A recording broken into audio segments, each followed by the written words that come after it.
तुम भारत से गंदा खेलोगे तो उसी गंदगी में तुम जिंदगी भर रहोगे। याद रखो हमारी इस बात को। ये मुल्क ना बीजेपी का है ना सदुद्दीन ओवैसी का, ये मुल्क 133 करोड़ जनता का है। और अगर कोई इस मुल्क के खिलाफ इस तरह के दहशतगर्दी करेगा तो मुल्क एक शीशा पिघली हुई दीवार की तरह पहले भी खड़ा था और आज भी खड़ा है। तुम्हारा टू नेशन की थियरी नाकाम साबित हुई। तुम्हारे पास गड़बड़ है, बलूचिस्तान में गड़बड़ है, तुम्हारे पास टीटीपी का मसला है, तुम उसकी तरफ देख लो, वरना याद रखो बहुत से कार्रवाई हो सकती है और होगी इंशाअल्लाह ताला। वर्षों से देख रहे हैं कि पाकिस्तान से ट्रेंड याफ्ता दहशतगर्द हमारे वतन अजीज में आकर यहाँ पर दहशतगर्दी करते हैं और कई मासूम लोग अपनी जानें इसमें गंवा चुके हैं।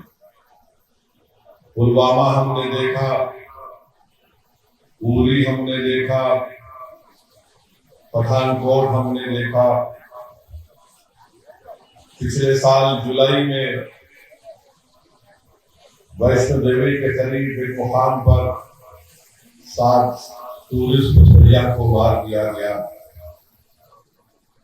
ये बड़ा ही अफसोसनाक वाकया है कि दहशतगर्द आकर खवातीन और बच्चों को अलग करते हैं, मर्द लोगों को अलग करते हैं, उनसे उनका मजहब पूछकर, और अगर वो मुसलमान नहीं है तो उनको गोली मार दिए। यहाँ पर उलमा इकराम तशरीफ फरमा है, वो मुझसे बेहतर और मुझसे मौसर तरीके से आपको समझा सकेंगे कि दीन इस्लाम में कितना बड़ा गुनाह है किसी को कत्ल करना, मगर इस तरह से हरकत करना और फिर गोली मारकर उनकी तस्वीर निकालना, सेल्फी निकालना, यकीनन ये लोग इंसान कहलाने के लायक नहीं है। हम जितनी भी इसकी मजम्मत करें वो कम है। बल्कि मैं अपनी पार्टी की जानिब से जब मरकजी हुकूमत ने ऑल पार्टी मीटिंग बुलाई, मैंने उस ऑल पार्टी मीटिंग में इस बात को रखा कि अक़वाम मुत्तहिदा के सिक्योरिटी काउंसिल का रेजोल्यूशन है जो 9/11 के बाद सिक्योरिटी काउंसिल ने उसको अपनाया था, जिसमें 4 निकात दिए गए। तमाम ममालिक से कहा गया कि दहशतगर्दों को पनाह नहीं देंगे, उनको पैसों से मदद नहीं करेंगे, उनकी ट्रेनिंग नहीं करेंगे। मगर बरसों से पाकिस्तान अपने मुल्क में दहशतगर्दों को ट्रेनिंग देता है भारत के खिलाफ। फिर अक़वाम मुत्तहिदा का आर्टिकल 51 है जो इस बात की इजाजत देता है किसी एक मुल्क को वो सेल्फ डिफेंस में अपने मुल्क के तहफ़्फ़ुज़ के लिए दूसरे मुल्क पर वो अपनी मिलिट्री कार्रवाई कर सके। मैंने उसका भी हवाला दिया। और ये आर्टिकल 51 सिर्फ मुल्क के खिलाफ नहीं बल्कि जिस मुल्क उस अपने मुल्क में दहशतगर्दों को पनाह देता है, जिसको अंग्रेजी में नॉन स्टेट एक्टर कहते हैं, ये एलईटी पाकिस्तान की हुकूमत की ISI की एक नाजायज औलाद है। और फिर आप ये भी जानते हैं कि हमारे भारत के संविधान में आर्टिकल 355 है जो इस बात को कहता है कि मरकजी हुकूमत की जिम्मेदारी है कि किसी रियासत में अगर बाहर से हमला होता तो उसको रोके। और बैनुल अक़वामी कानून हमको इस बात की इजाजत देता है कि हम पाकिस्तान की एयरफोर्स, पाकिस्तान की नेवी का ब्लॉकेट करें और करना भी चाहिए।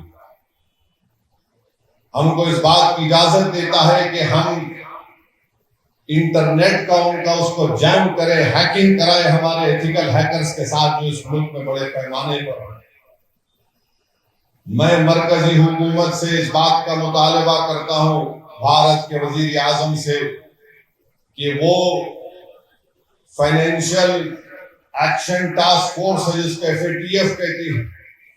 हुकूमत की जिम्मेदारी है कि पाकिस्तान को ग्रे लिस्ट में डाले FATF की, और इसी तरीके से उनको माशी तौर पर पाकिस्तान को हम कमजोर करना बहुत जरूरी है।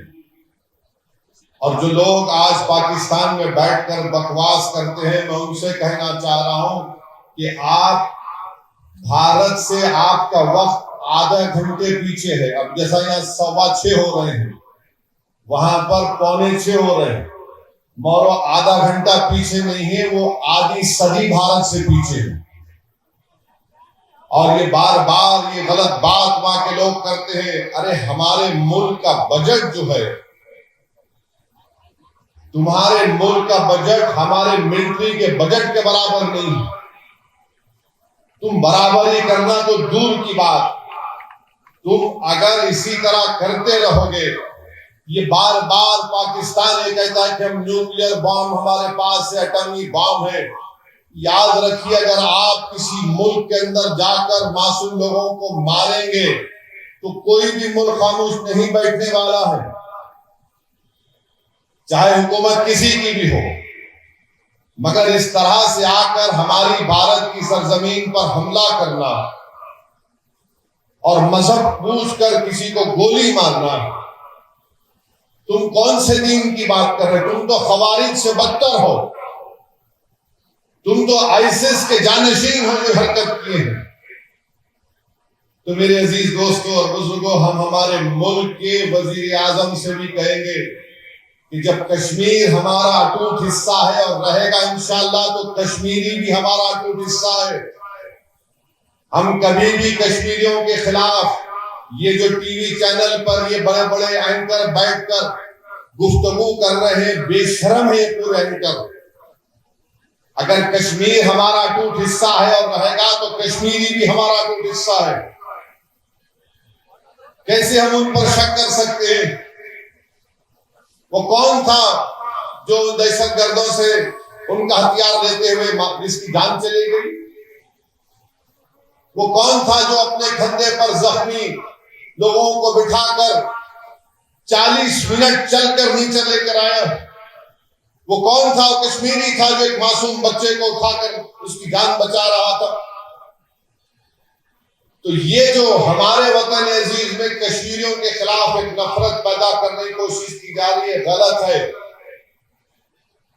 ऐसे नाजुक वक्त पे भारत को एक होकर जो पड़ोसी दुश्मन है उसके खिलाफ अगर जवाब देना है, तो हमको मुत्तहिद रहना पड़ेगा। पाकिस्तान यही चाहता है, ISI यही चाहती है, LED यही चाहता है कि इस मुल्क में हिंदू और मुसलमानों में और इख्तलाफात बढ़े। तो जो टीवी चैनल पर बैठकर अपने TRP रेटिंग के लिए गंदगी बक रहे हैं, मैं तुमसे कह रहा हूं, कम से कम थोड़े दिन तो ठहर जाओ, थोड़े दिन तो ठहर जाओ। तुम तो साल के 12 महीने रोज तुम बकवास बकते हो, मगर ये वक्त नहीं है। इस वक्त पर मुल्क को मुत्तहिद रहना है। और हम मरकजी हुकूमत से भी कहते हैं कि आपको जो कार्रवाई मुनासिब समझते हैं, कार्रवाई करिए। और ये टीवी चैनल पर बैठकर एंकर बोल रहे ये करना चाहिए, वो करना चाहिए, महाशय और मोहतरमाओं से कह रहा हूं, वो आप नहीं करेंगे। आप तो स्टूडियो के एयर कंडीशन कमरे में बैठकर ज्ञान दे रहे हैं। अगर आपके बाजू एक पटाखा उठा तो नहीं मालूम क्या क्या आपका फट जाएगा जिस्म का। तो आप ज्ञान मत दीजिए। जो कार्रवाई मुनासिब समझती हमारी हुकूमत, हम उसकी तारीफ करते हैं। और हुकूमत को भी ये सोचना चाहिए कि कश्मीरियों के खिलाफ जो नफरत पैदा की जा रही है वो मुल्क के मुफाद पे नहीं है। कश्मीरियों को, हमको उनके दिल को और उनसे करीब होना। हम मुल्क के हुक्मरानों से कह रहे हैं कि तुम्हारी डिटरेंस पॉलिसी पर तुम गौर कर लो। आपने सर्जिकल स्ट्राइक किया, हमने तारीफ की। आपने बालाकोट किया, हमने तारीफ की। आपने नोटबंदी की, कहा कि दहशतगर्दी खत्म हो जाएगी, मगर पड़ोसी मुल्क से लोग आ रहे हैं, तुम्हारी डिटरेंस पॉलिसी को देख लो। और अगर आपको मौसर कार्रवाई आप जो मुनासिब समझते करिए, पूरी अपोजिशन पार्टीज ने कहा कि करो, मगर ऐसी कार्रवाई करो कि दोबारा किसी भारतीय की जान ना जाए, कोई दहशतगर्द आकर यहां पर हमला ना करे। आप एक मौसर कार्रवाई करो। और बार बार मुझे तो मीडिया वाले बोल रहे कि पाकिस्तान के वो ऐसा बोले, वो ऐसा बोले। मेरे भाई, मुल्क बहुत बड़ा है।